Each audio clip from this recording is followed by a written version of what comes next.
ગઈકાલે માલવ્યનગર પોલીસ સ્ટેશનના મહાપૂજા ધામ ચોક પાસે બાલાજી રોડ પાસે એક વોલ્વો કારના ચાલકે બેફિકરાઈથી તેમજ પૂર ઝડપે ગાડી ચલાવીને 5 થી 6 વાહનોને અડફેટે લઈ અને એક મહિલા તથા એક અન્ય સાહેબને ઈજા કરેલ, ગંભીર પ્રકારની ઈજા કરેલ.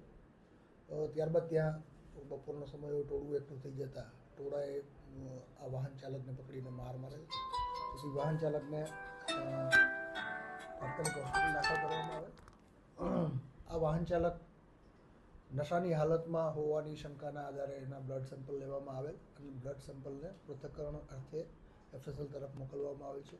વાહન ચાલક વિરુદ્ધ બેફિકરાઈથી ચલાવવા અંગે ગુનો રજીસ્ટર કરવામાં આવેલ છે અને વિશેષ તપાસ માલવ્યનગર પોલીસ સ્ટેશન ચલાવી રહેલ છે.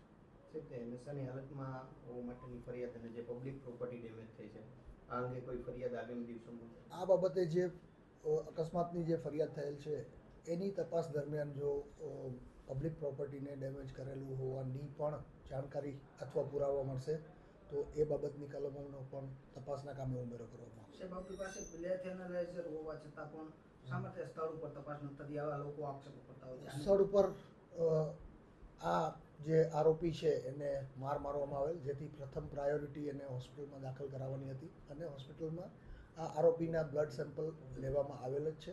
બ્લડ સેમ્પલના પૃથ્થકરણમાં એ નશાની હાલતમાં હતો કે કેમ તે બાબતેની જાણકારી મળી એ કલમનો ઉમેરો કરીને તેના વિરુદ્ધ કાયદેસરની કાર્યવાહી કરવામાં આવશે.